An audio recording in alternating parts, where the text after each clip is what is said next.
Well, hello everyone, I'm back. The new proud American conservative. Yes, I got more important info not too many of you can stomach. The new American became an American citizen last year. I'm very proud of that. And what time to become an American citizen, right? Crazy times, and unfortunately we haven't seen anything yet.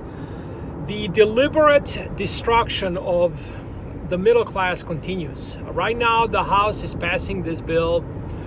It's been a few days ago they started talking about it, and now it's basically happening because millions of Americans are they decided not to pay rent. So the government wants to pass a law where you're not allowed to evict anyone from your passive income, from your housing unit, from your apartment, condo, whatever the case may be. You cannot evict anyone, okay?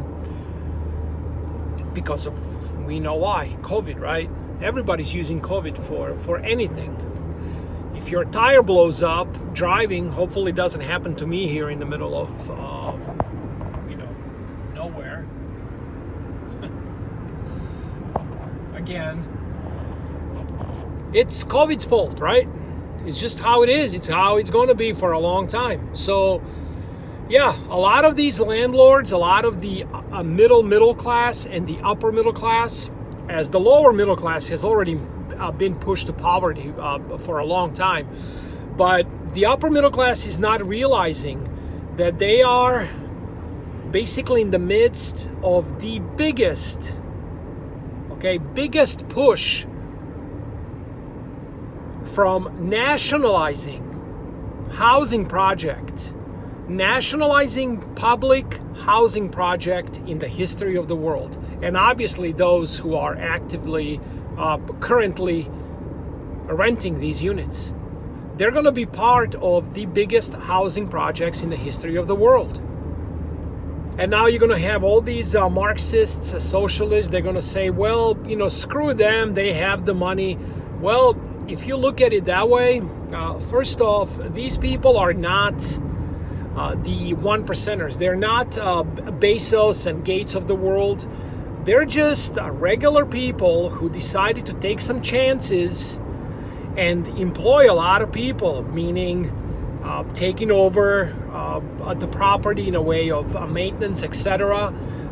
All of this requires hiring of people. It creates jobs, but that's not, like I said, that big of a deal, right? It's all about let's raise the minimum wage, which is the biggest joke I've ever heard. Yes, everybody wants to make more money, but at what cost? Okay, if you have a certain establishment get a letter that they have to pay someone now, let's say $18 an hour, well, they can just cut your hours. They can just say, well, we're not hiring anymore.